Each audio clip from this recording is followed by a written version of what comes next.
Ang programa na straight to the point is talagang straight to the point. Kaya huwag kang mag-imagine dito, hindi ito ang lugar para managinip ka ng gising. Ha? Hindi ito ang lugar para managinip ka ng gising. Sagutin mo ang tanong ko. Sa panahon ng Deuteronomio 23, meron na bang Romano Katoliko? Meet nyo.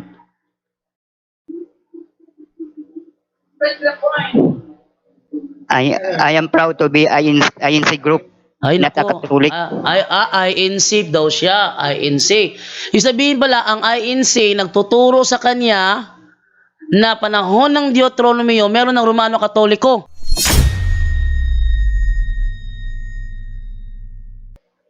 Hello?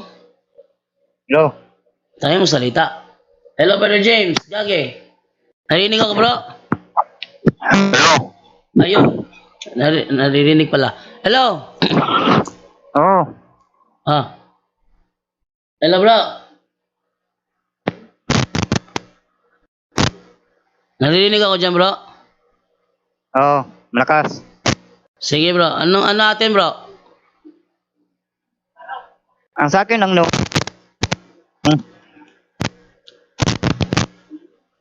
Ha?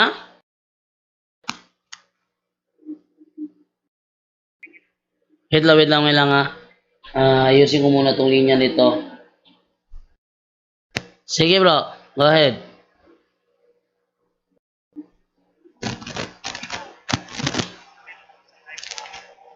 Mas nauna yung Vatican at saka ano mas naguna, Vatican o Jerusalem? Ang nauna, Vatican o Jerusalem? Oh. Jerusalem, bro. Oh. Bakit naman sa to the point yung nasa live na nakita ko na yung sinabi niya Vatican yung nauna kaysa Jerusalem? Sino nagsabi na nauna ang Vatican sa Jerusalem, bro? Kasi Sino may nagsabi, nag-live. bro? Sino nagsabi na nauna daw ang Vatican sa Jerusalem? yung itong mukha na ito, Yung mukha na ito, nung mukha na ito, ako yung nagsasalita rito. kasi may kasama ka. May kasama ako. Sino kasama ko? Yung bakla ba yun? Si Sanrio. Oh. Sabi niya sa mga tao, Vatican yung nauna. Sabi niya, Saan nauna ang Vatican? Saang parte nauna ang Vatican? hindi, ang sabi niya, Vatican yung una. At saka pangalawa yung Antioch, at saka yung pangatlo yung Kristiyano. Bakit naman yung nauna yung Vatican? Mas nauna yung Jerusalem. Teka, hindi ko mag-gets, ha. Sabi niya nauna ang Vatican, tapos yung Oo. Antioch. Pangalawa lang yung pangalawang Antioch, at saka yung pangatlo Kristiyano. Sa anong kategory na sinabi niya na nauna ang Vatican sa Antioch? Yung nag-live siya, yung sinabi niya. Hindi, saan nauna? Sa pagkain? Sa simbahan? Saan nauna? Sa simbahan. Sa simbahan? Sa simbahan? Hindi, yung nauna na relihiyon. Nauna na relihiyon. Ang sabi niya sa mga tao, Vatican. Na-search ko naman sa Google, Jerusalem yung nauna eh. Mali talaga yung sinabi ng kasama mo. Mali. Ganito. Yung sa Vatican, connected yun sa Jerusalem. Hindi.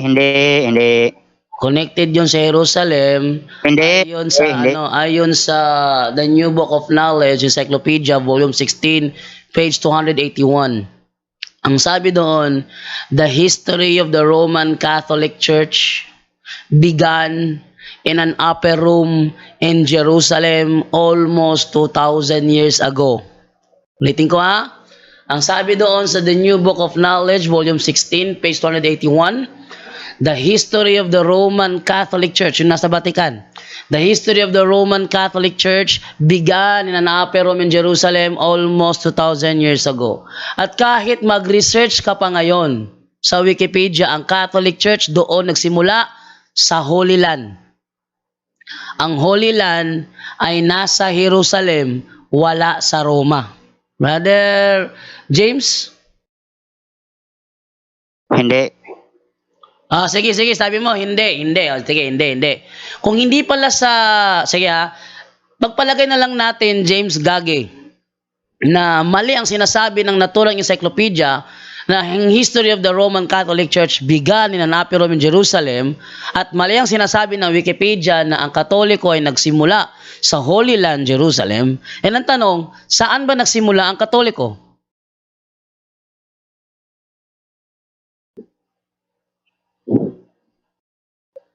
James Gage. Hindi. Saan nagsimula ang Katoliko, bro? Kung mali yung sinasabi ng dalawang encyclopedia, bro. Hindi. Andito sa Wikipedia, the Vatican City Championship Ha? founded in 1972 as the Copa Amicizia. Teams Okay. are So, bro, ang ibig mo ba sabihin na ang Katoliko nagsimula 1974, ganun? founded. Sigurado ka ba sa sagot mong yan? Hindi na mababago yan? Hindi na. Hindi na. Ang sabi nga dito sa Wikipedia Tanong. Kung tama ang sinasabi mo na 1974 nagsimula ang Katoliko, ano ang relihiyong dala ni Magellan noong 1521?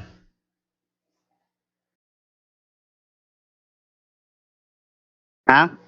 Kung tama ang sinasabi mo na 1974 nagsimula ang Katoliko, anong relihiyon ang dala ni Magellan noong 1521?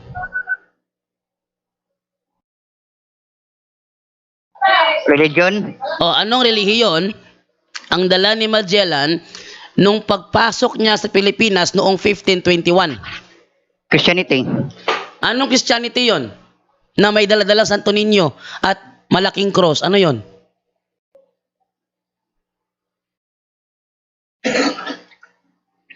Ano po? Anong relihiyon ang dala ni Magellan na merong Santo Niño at malaking cross? Anong relihiyon yon?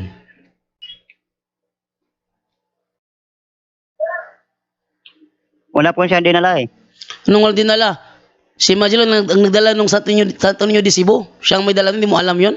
Nasa history yon? Hindi mo alam yun, bro, na si Magellan ang nagdala ng Santo Niño de Cebu? Hindi mo alam yun? Mas mali ka Ang dinala Ang tanong ko, hindi mo ba alam na si Magellan ang nagdala ng Santo Niño de Cebu? Hindi. Sino nagdala nun? Mas mali ka. Ang dinala ni nagdala Cebu, nun, bro? Juan Sebastian Elcano.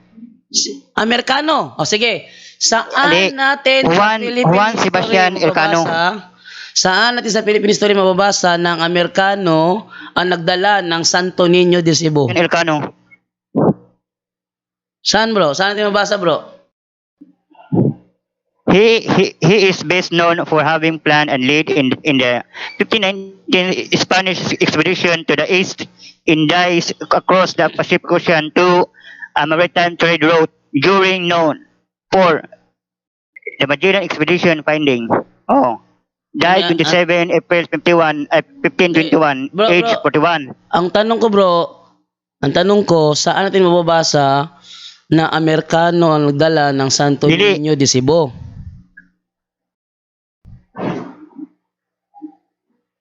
Ano yan, bro? Walang Santo Niño ay hindi Amerikano. Sige, hindi Amerikano. Then, sino ang nagdala ng Santo Niño de Cebu sa Pilipinas?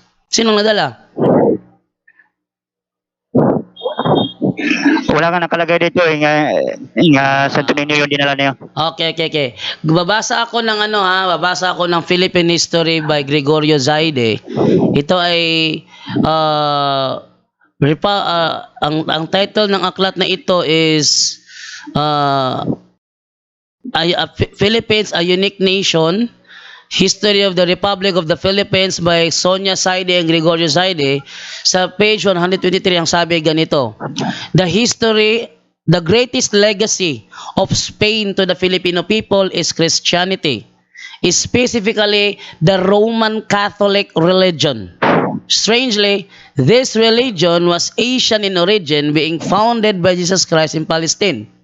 Ang sabi sa History of the Republic of the Philippines, James Gage, na ang Christianity na dinala ng Espanya sa Pilipinas ay ang Roman Catholic religion. Tama ba sinasabi ng Philippine history o mali? Ano po? Tama ba ang sinasabi ng Philippine history na ang Christianity na dinala ng Espanya sa Pilipinas ay ang Roman Catholic religion? Tama ba ang sinasabi ng Philippine history o mali? The Philippine history? Oh, Philippine history yung binabasa ko ngayon. Philippine history. History of the Republic of the Philippines by Gregorio Saide. Ang nakalagay pa dito. Hindi. Ang tanong ko sa'yo, tama ba ang sinasabi ng Philippine history, page 123, na ang Christianity na dinala ng Espanya sa Pilipinas ay ang Roman Catholic religion? Tama ba to o mali? Mali. Mali. So, anong Christianity ang dinala ng Espanya sa Pilipinas kung mali ang sinasabi ng Philippine history?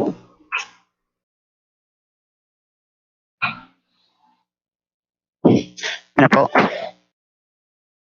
Ano bro? Ano? Ano po? Anong Christianity ang dala ng Espanya sa Pilipinas kung hindi ito ang Roman Catholic religion?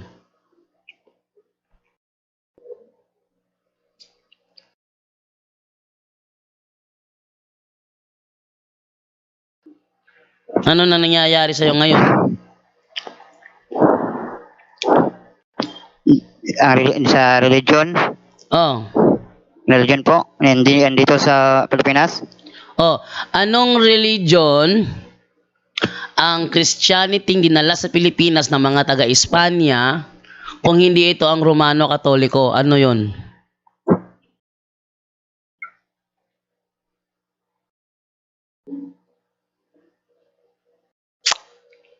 James Gage? Sandali,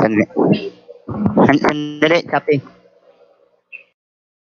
Sige. Pagbigyan natin no dahil baka nagsasaliksik pa.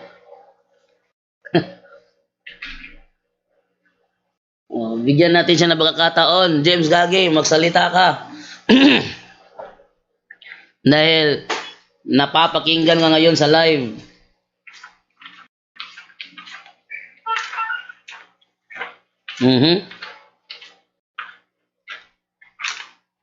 Pero ba ako rito yung unang misa sa Limasawa. The first mass in Limasawa Island.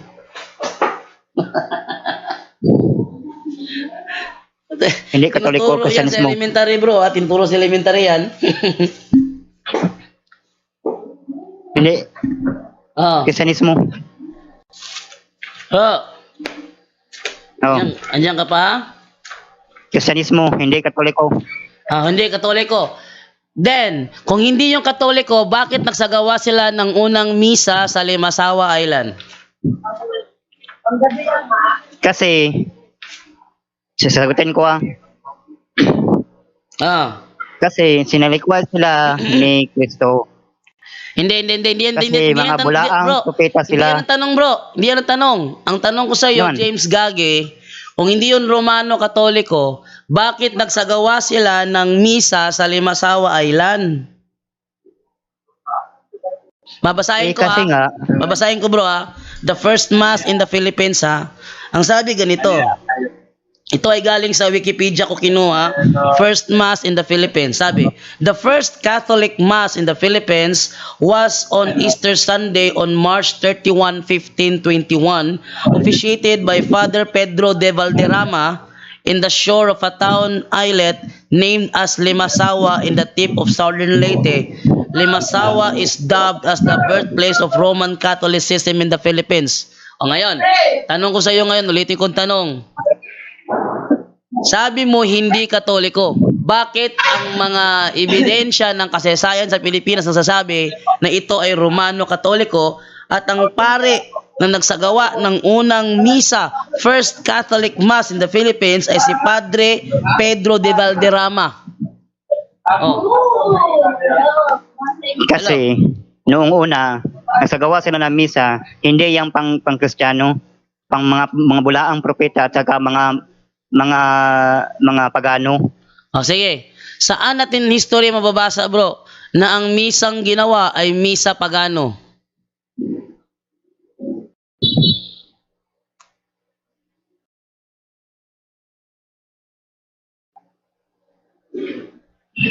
Sige bro, naririnig ka bro, namin nanonood sa iyo bro. Naririnig ka. Sige, saan natin mababasa na ang misang unang misang isinagawa sa Pilipinas ay misa pagano? Mula sa pamananaw ng isang Kristiyano, Bro, sa saan mababasa pangkalahatan bro? ng isang Bro, pagano ay isang tao bro, hindi ko gumagawa ng hinihingi- anumang seremonya. Bro, hindi ko hinihingi ang opinion mo. Ang hinihingi ko, saan mababasa? Pag sinabing saan mababasa, ilabas mo anong aklat, anong pahina, at ano ang nakasulat doon. Yun ang sagot sa tanong ko, saan mababasa? Huwag ka magbigay ng sarili mong unawa. Yung mga wild imagination nyo, huwag yan ang gamitin mo. Ang gamitin mo, yung saan mababasa na ang unang misang isinagawa sa Pilipinas ay misa pagano. Kasi ayon dito sa Wikipedia ang ginamit ko, First Mass in the Philippines, ito ay misa ng Roman Catholicism. Ngayon, sagutin mo yung tinatanong ko sa iyo, saan mo naman nabasa? Meron akong batayan na yun ay misa ng Romano Katoliko. Ikaw naman, saan ang batayan mo na mababasa natin na ang unang misa isinagawa sa Pilipinas ay misa pagano? Basahin mo na lang, naiisin ko. Saang aklat mo? Saang aklat mo? Saang aklat?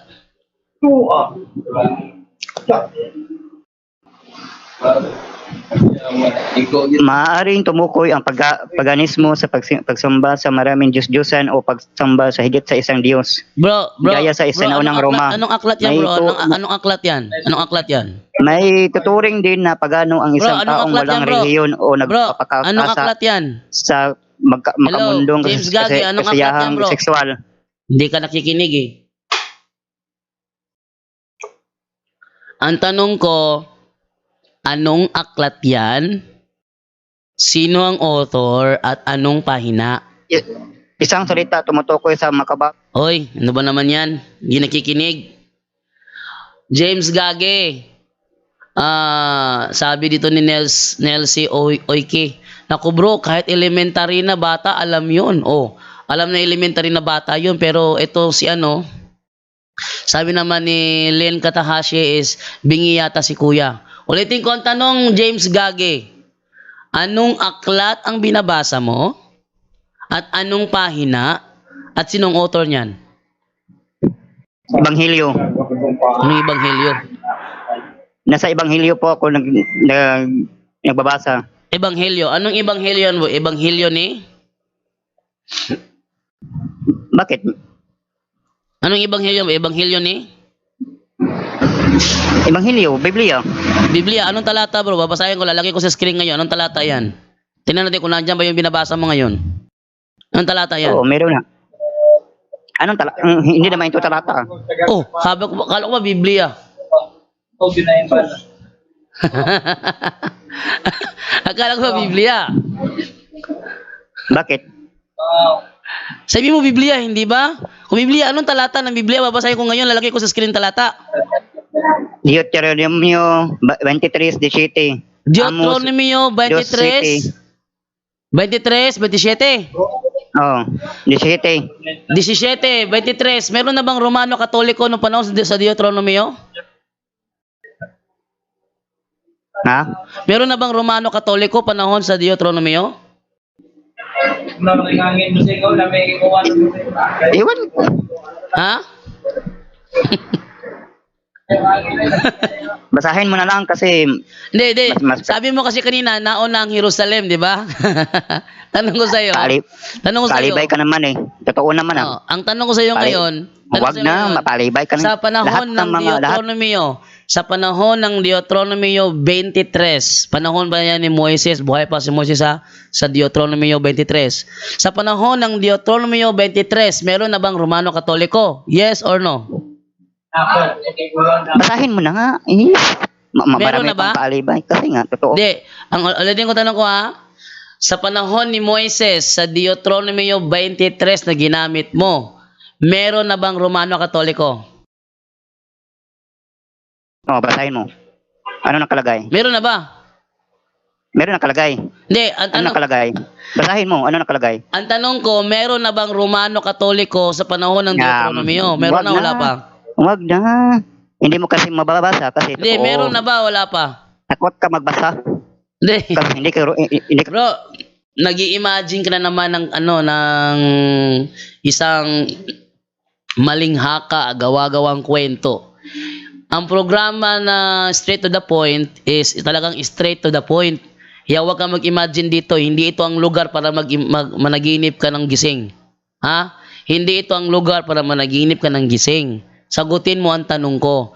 Sa panahon ng Deuteronomio 23, meron na bang Romano Katoliko? meet nyo.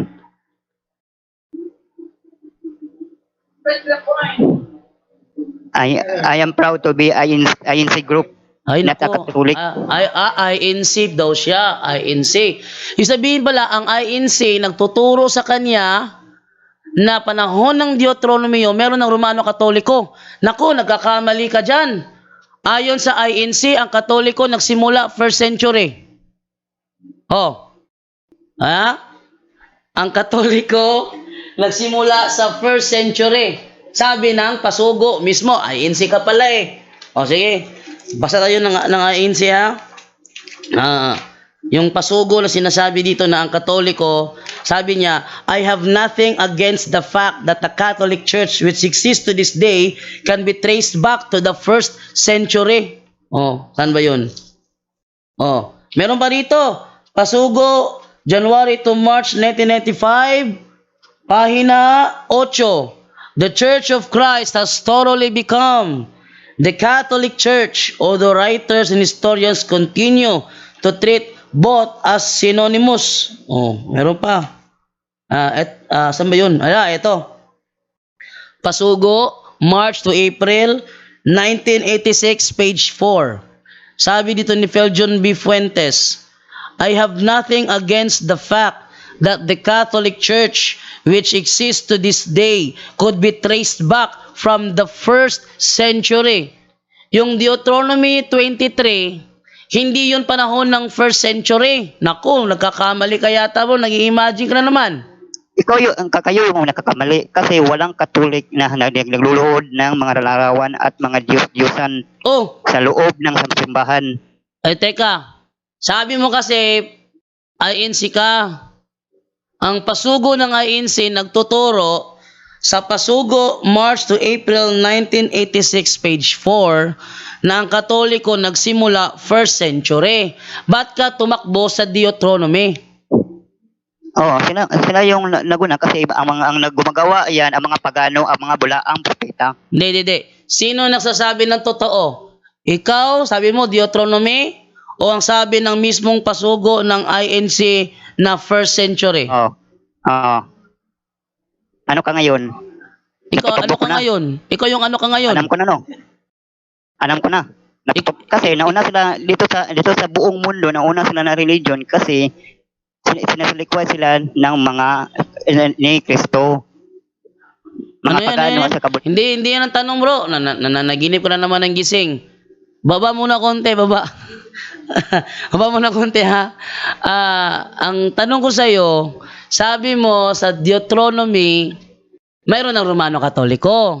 Sabi ng Pasugo ng INC, ang Katoliko nagsimula 1st century.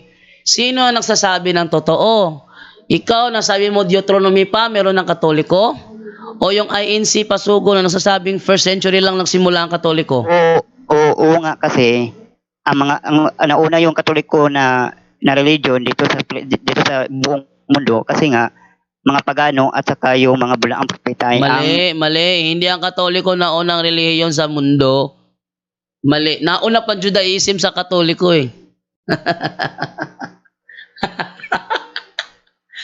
Bro, James Gage. Nauna pa ang Judaism sa Katoliko.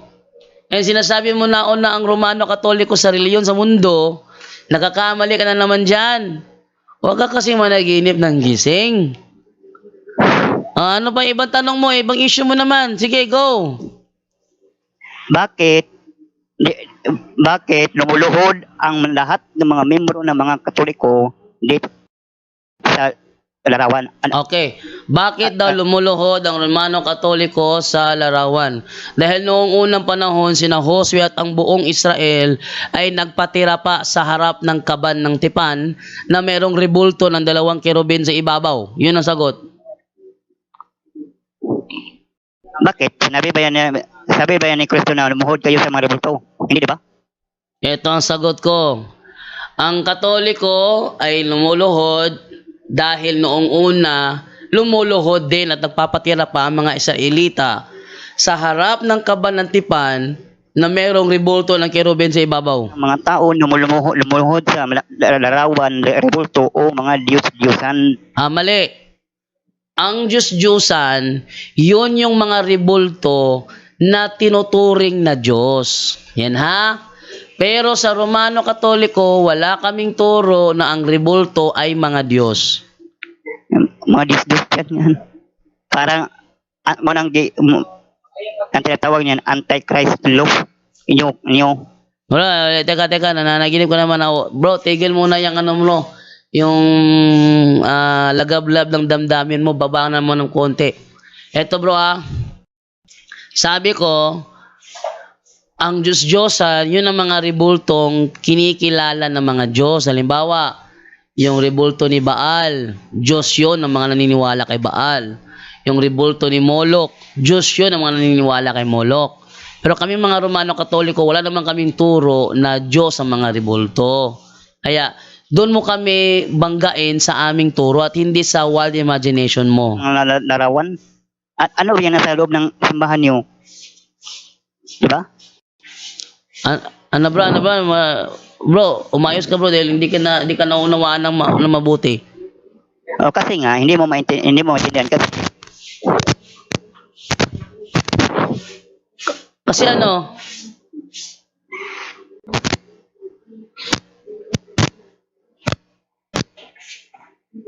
Hello. Hindi to ano ba naman to? Naturuan ba ng tama ito? Hello, James Gage. Hello. Oh. Ang sabi nga dito sa Ha? ano ba ito? Roman Catholic, Universal and Apostolic Church since 33 AD. Roman Sabi Catholic. dito, Ano yan? Roman Catholic? Universal and Apostolic Church since 33 AD. 33 AD. Oh, hindi pala panahon ng Deuteronomy. Basahin mo kung ano ang nakalagay. Yun na nga, hindi pala Deuteronomy. At tingnan ko yung ano niya. Ano ba nilagay dito dito? Ang Diyos-Diyosan ay ayaong mga bagay na minamahal, sinasamba, pinaglilingkuran at pinapahalagahan ng mga tao ng higit sa kaysa tunay na Diyos. Oh, Yun. di ba? Yun, Larawan tama yung yun. Diyos-Diyosan yung Yun, tama yun bro. Ang Diyos-Diyosan ay pinapahalagahan ng higit pa sa tunay na Diyos. Kaya kami mga Katoliko, yung aming mga rebulto, hindi namin Diyos yun. Ang aming Diyos, based sa aming Nicene Creed, no? Apostles' Creed, na I believe in God, the Father Almighty, Creator of heaven and earth. Yung Almighty God na Creator of heaven and earth, based sa turo ng Katoliko, hindi yun rebulto. Kaya, bro, wag masyadong mag-imagine ng fantasy. Mahilig ka sa fantasy no? kayo yung mahilig yung fantasy, hindi sa amin. Oh, sige. Saang I'm Catholic, standing- bro, sabi mo kasi bro, kami mahilig sa fantasy. Sige. Saang Catholic na libro mo nabasa na may turo kami na Diyos ang rebulto? Andito, oh. Anong aklat yan? Madalas. Basahin mo sa Roman Catholic, Universal, and Apostolic. Hindi bro. Anong aklat yan bro? Sinong imprimatur niyan?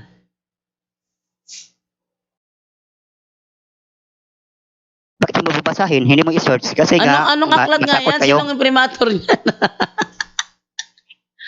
Anong aklat ng Katoliko yan? At sinong imprimatur niyan na Iba, sinasabi, turo daw namin na Diyos ang rebulto? Bakit primatul?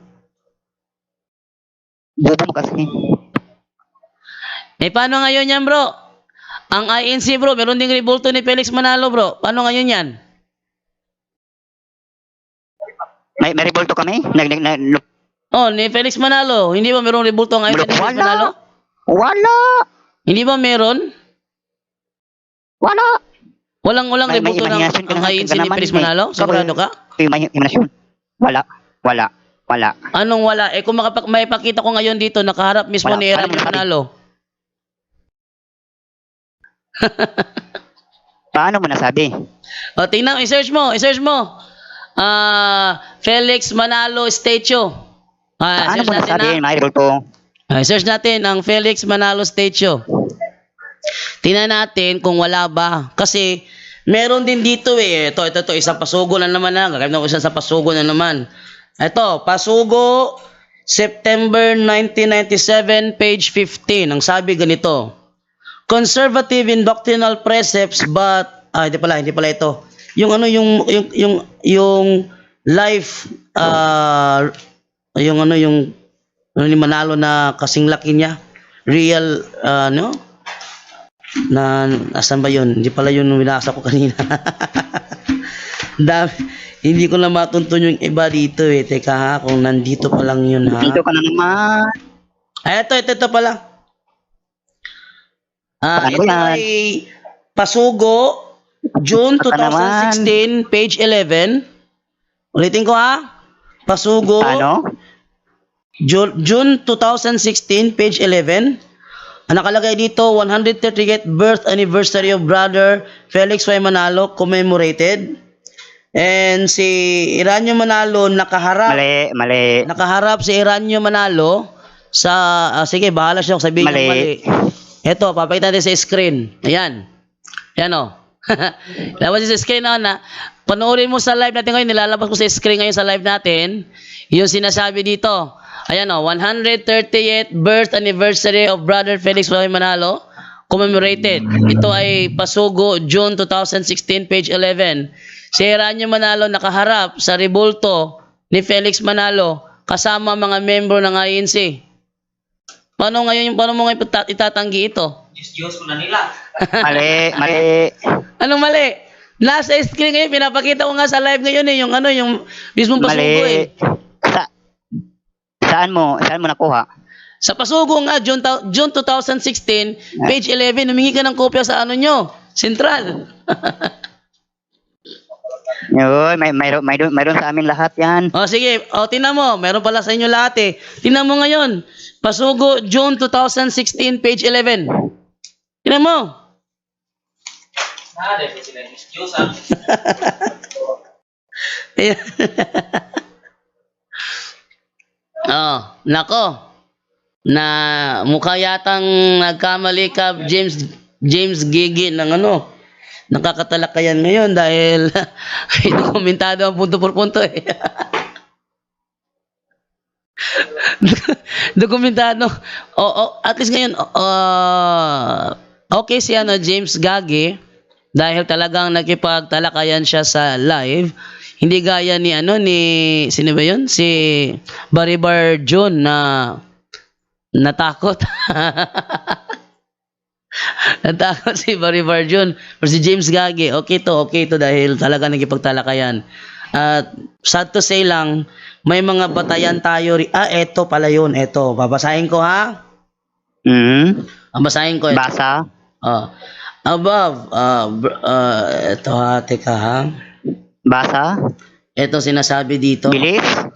Wait Basa. Ang tagal. lang. Hanapin ko lang muna yung part na yon. kung saan nakalagay yung life-size picture ni Felix Manalo. Hindi to nasa harap ko eh. Pasugo, July to August 1986, page 8. Sabi dito is, ito pala. Brother Eranio G. Manalo, together with some brethren, visited the tomb of the late Brother Felix Y. Manalo during the anniversary of the latter's death.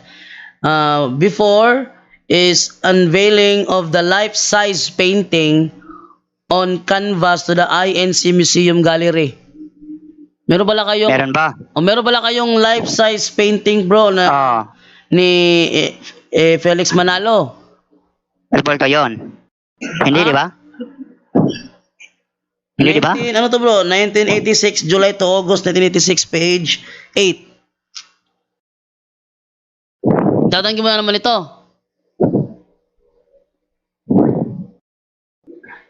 Ano yun? Ididinin mo na naman ito. Ha? Ano yun? Pasugo.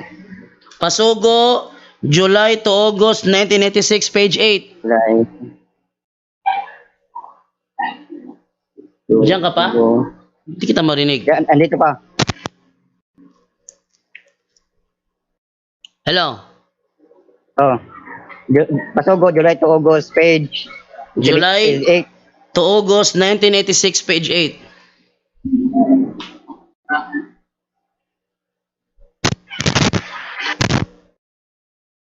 Hello? Oh. Andito nga, oh. Ha? Felix Manalo was... hindi. Ulitin ko ha, Pasugo, July to August 1986, page 8.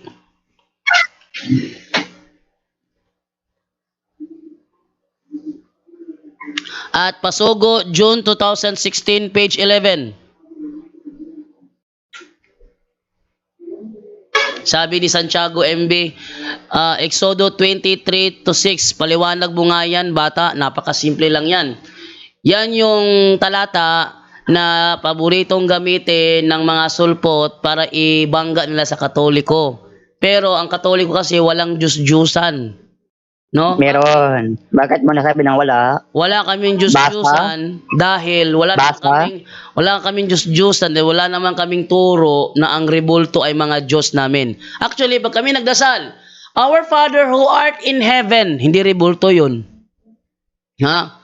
Pag sinabi namin, Our Father who art in heaven, hallowed be thy name, hindi rebulto yun. Kaya, yung aming Diyos ay nasa langit at hindi rebulto. Wala kaming turo na Diyos ang mga rebulto. Matagal ko ng hamon yan sa lahat ng mga sulpot, maging sa kasamaan ko natin sa Seventh-day Adventist. Saang libro na Katoliko natin mababasa na tinuturo nila na Diyos nila ang kanilang mga rebulto, hanggang ngayon walang maipakita. Alam nyo kung bakit? Dahil nagsisinungaling lang yung mga tagapangaral ng ibang sekta. Basa? Kung hindi? Sige, sige. Meron tayong Catechism of the Catholic Church. Saan sa Catechism of the Catholic Church na tinuturo namin na ang rebulto ay Diyos?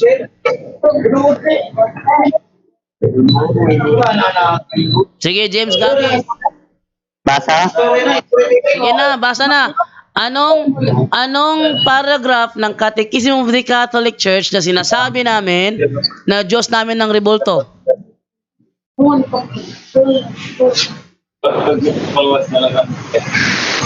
Nandito, oh. Ano nga ang paragraph ng CCC? Yun. Sige, anong paragraph ng CCC na meron kaming turo na ang mga rebulto ay Diyos namin?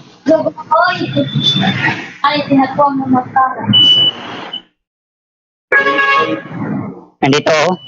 Babasahin ko na, ha? Sige, anong paragraph ng CCC? Anong paragraph?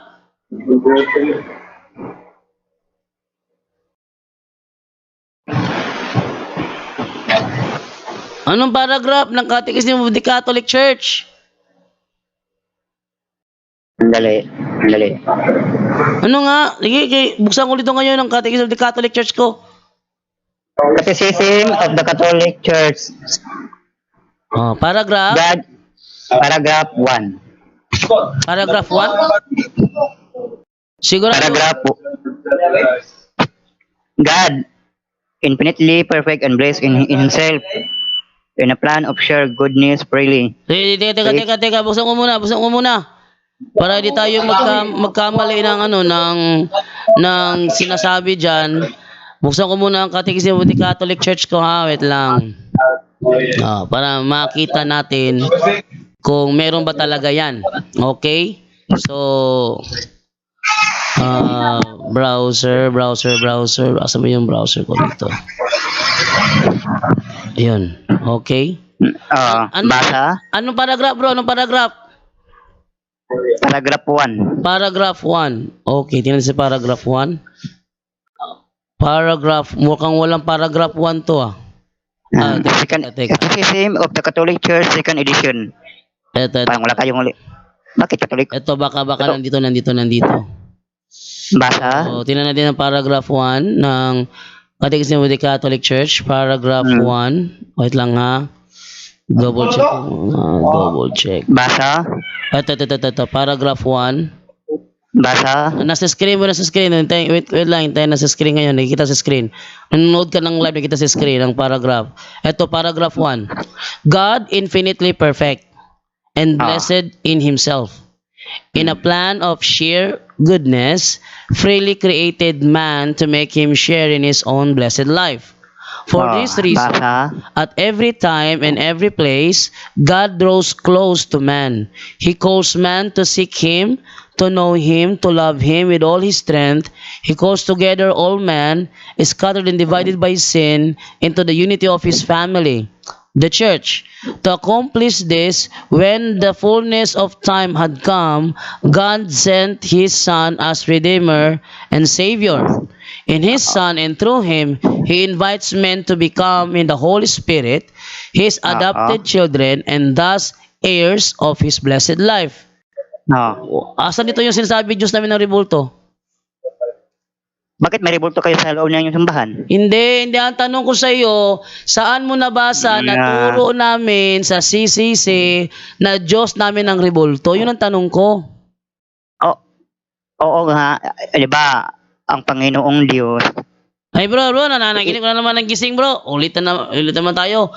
Huwag ka nga managinip ng gising Ikaw lang. Ang tanong ko sa iyo, saan mo nabasa sa CCC namin na meron kaming turo na Diyos namin ang aming mga rebulto?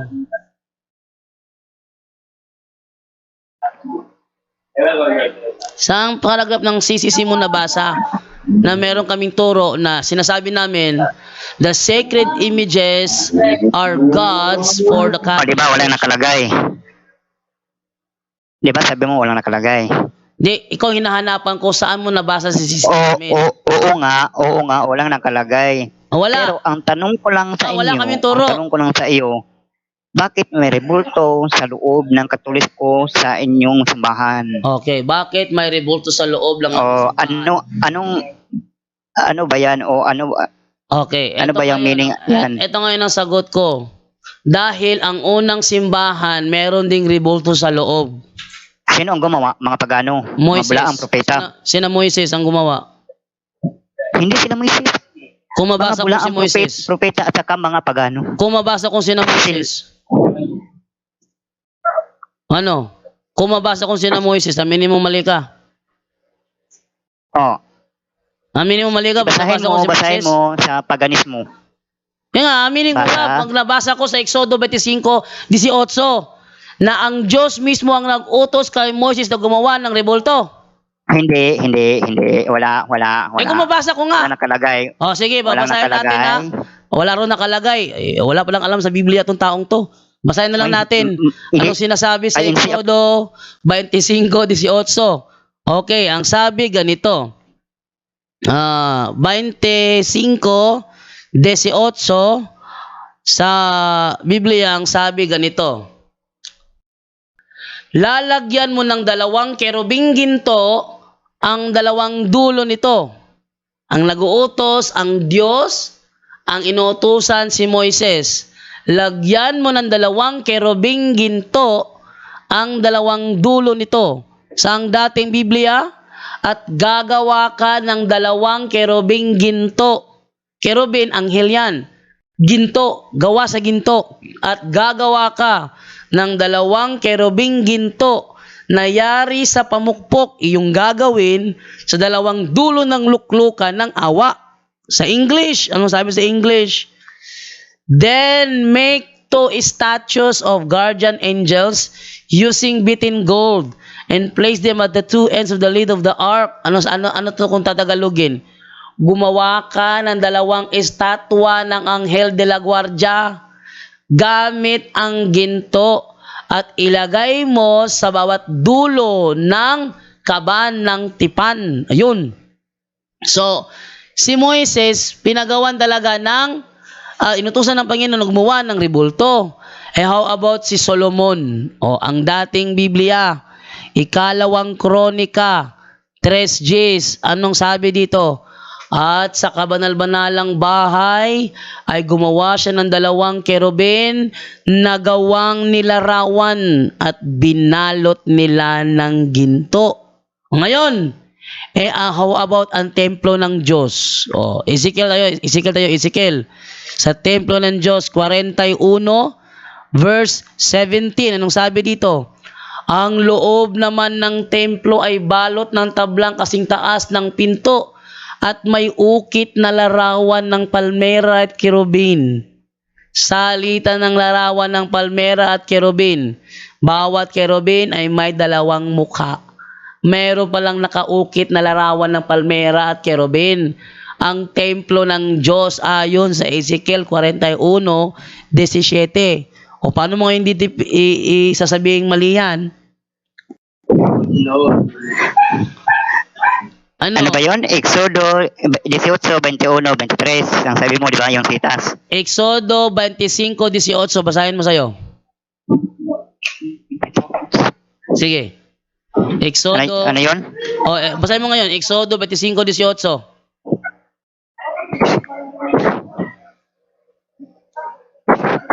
Sige. 25:18.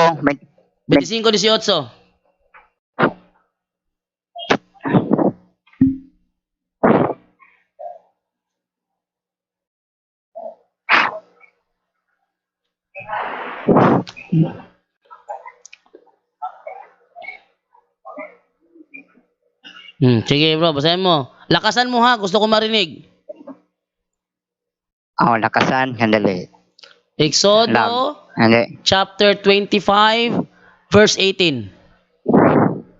Exodo. Handali.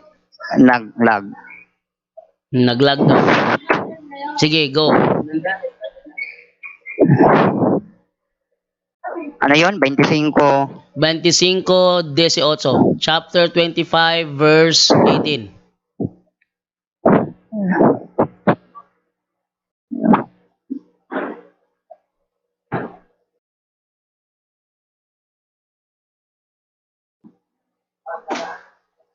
Sabi ni Sanrio, nako, di pa ata alam saan ang pwesto ng Exodus sa Bible. Ito, nanindit, ano. Sige. Lalagyan mo ng 2 kerubing ginto ang 2 dulo nito. Yan. Isa sa magkabilang dulo. Ihinang ang mga kerubin upang ito at ang luklukan ng awa ay maging isang piraso. Gawin mong magharap ang 2 kerubin ng parehong nakatungo at nakabuka ang mga pakpak na nilukuban ang luklukan ng awa. Ano yan bro? May dalawang kerubing ginto ba dyan sa binasa mo bro? Ano yung 2 kerubing ginto bro? Ito pa. 75. Mga handog para sa santuaryo. Sinabi ni Yahweh kay Moises, Yahweh ha? Yahweh. Nintindihan mo? Yahweh? Sige bro. Sabihin mo sa mga Israelita na maghandog na sila ng kaloob sa akin at tanggapin mo ang mga buong puso inihandog nila. Sige. Ginto, pilak, tanso, lanang kulay asul, kulay ube at kulay pula. Mga pinong tilang lino at hinabing na balat at kahoy na akasya. Langis para sa ilawan Tubig. at babangong panghalo para sa langis na pampahid at para sa insiso. Maghandog din sila ng mga alahas na kornalina at mga mamahaling alahas na pampalamuti sa ifod sa pictorial na pinagkapunong pare. Ipagpagawa mo ang ako ng santuaryo na natitirhan kung kasama nila. Ang lahat ng santuaryo, ang lahat ng kagamitan ilalagay roon ay igagawin mo ayon sa planong ibibigay ko sa iyo. O, di ba? Sinabi ni Yahweh. O, ang tanong Yahweh, ko ngayon. sabi ang tanong ng Yahweh. ngayon, Anong si Yahweh? Ano yung dalawang kerubing Demonyo. ginto? Ano yung dalawang kerubing O, di ginto? ba? Demonyo. O, di ba? Ha? Plano yan ng mga demonyo. Para Anong demonyo? di ba? Yahweh yan eh. Si Moises at saka si Yahweh magkasabwat. Anong demonyo? Hindi. Sino ang nagsasalita sa Exodo 25:18? Sino nag-uutos doon? Ano si Yahweh? Demonyo? Hindi. Sino ba Ano nag-uutos si Moises? doon? Demonyo? Sino nag-uutos doon? Magkasabwat silang duha. Hindi. Diyan sa binabasa mong Biblia, sino ang nag-uutos doon sa Exodo 25:18? Ano si Moises? Anghel? Anghel si Moises sa inyo? Sagutin. Sino ang wag nag-uutos na. doon? Sino nag-uutos? Wag na. Si Yahweh. Sabi nga Okay, dito, okay. Sinong inuutosan? si Yahweh, si Moises. Si Moises. Sinabi ni Yahweh kay Moises. Oh. Sabihin mo sa mga Israelita na maghandog na utos sila ng kaloob sa akin at tanggapin. Oh. Ang utos ni Yahweh kay Moises, gumawa siya ng 2 kerubing ginto. Ang tanong, ano yung 2 kerubing ginto? Yahweh. Ano si Yahweh? Hindi. Ano yung 2 kerubing ginto, bro? Ano si Yahweh? Ano yung 2 kerubing ginto? Ano si Yahweh? Sige, sagutin ko na lang dahil umiiwas siya eh. Alata na naramdaman niya yung pagkabigla niya, no? O sige. Itong pangalang Yahweh, galing ito sa Hebrew Tetragrammaton na YHWH. Yun ang ginagamit sa Hebrew Bible kapag ang tinutukoy ay yung Diyos Ama. Yung God, yung Diyos na tinutukoy doon. Ang nakalagay doon sa Hebrew is YHWH. Yod, He, Waw, He. At dahil hindi siya mabasa, dahil puro siya consonants, binabasa siya ng mga Israelita as Yahweh. Ngayon, yung Yahweh dyan ay tumutukoy sa Diyos na siyang nag-uutos kay Moises. O yan, sinagot ko na. So ako naman na magtatanong ngayon, ano ang sinasabi dyan na 2 kerubing ginto? Ano yan? Ano talaga si Yahweh? Sumagot na nga ako, hindi ba? Yung mga Hebreo dati, sina Moises, sina Moises siya yung nagsulat ng Exodo, no? Exodo, si Moises nagsulat noon. Yung YHWH, Yod, He, Waw, He, ang ibig sabihin nun, I am who am. Yod, He, Waw, He. YHWH, I am who am.